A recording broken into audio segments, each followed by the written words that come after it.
ఈ విశాఖపట్నం నేను చదువుకున్న ఊరు. నా ఉద్యోగ ప్రస్థానం ప్రారంభం చేసినటువంటి ఊరు. నేను గృహస్థాశ్రమంలో ప్రవేశించి గృహస్థుగా జీవితం ప్రారంభం చేసినటువంటి ఊరు. ఆ పైన నాకు అత్యంత ప్రీతిపాత్రమైనటువంటి ఊరు. అటువంటి ఊరిలో మూడవసారి సంపూర్ణ రామాయణ ప్రవచనాన్ని చేసే అదృష్టాన్ని భగవంతుడు ఇవ్వడం నాకు ఎంతో సంతోషంగా ఉంది. శ్రీరామాయణ కావ్యం ఆది కావ్యం. ఆది కావ్యమైనటువంటి శ్రీరామాయణం మనుష్యుల యొక్క జీవితాలు ఎట్లా ఉండాలి, నీతి నియమాలు, ధర్మం, వాటి విలువల గురించి పట్టాభిషేకం చేసి మాట్లాడుతుంది. శ్రీరామాయణం బాగా అర్థమైతే, శ్రీరామాయణం చదువుకుంటే, శ్రీరామాయణం మీద అనురక్తి పెరిగితే మనిషి జీవన విధానంలో మౌలికమైన మార్పులు వచ్చి తీరుతాయి.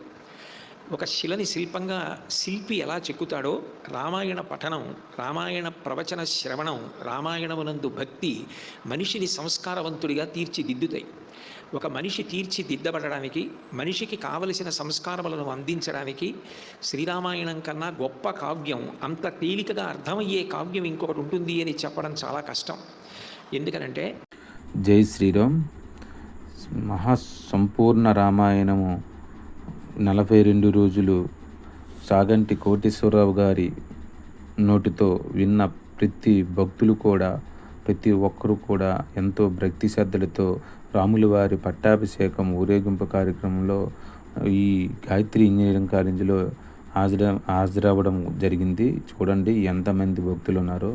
ఈ ఊరేగింపుగా అందరూ కూడా వచ్చి ఈ కోలాటం మధ్యలో రాముల వారి జై జయ ధ్వనాలు చేస్తూ సాగంటి కోటేశ్వరరావు రథంలో కూర్చొని ఊరేగింపు కార్యక్రమంలో భక్తులందరూ కూడా భక్తి శ్రద్ధలతో పాల్గొని ఊరేగింపుని జయప్రదం చేశారు.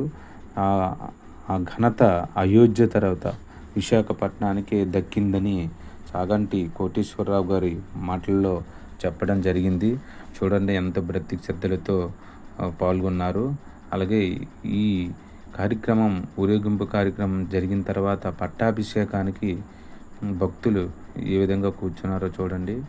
ఈ భక్తులు కూర్చొని పట్టాభిషేకాన్ని అయోధ్యలో జరిగినటువంటి పట్టాభిషేకం యాజ్ ఇట్ ఈజ్గా అలాగే విశాఖపట్నంలో అదేవిధంగా అయోధ్యలో జరిగినట్టు జరిపించడం జరిగింది.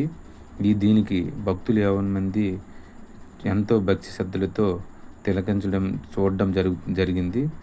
ఈ కార్యక్రమానికి చాలామంది భక్తులు రాముల వారి యుద్ధానికి వెళ్ళిన వానర సైన్యంలో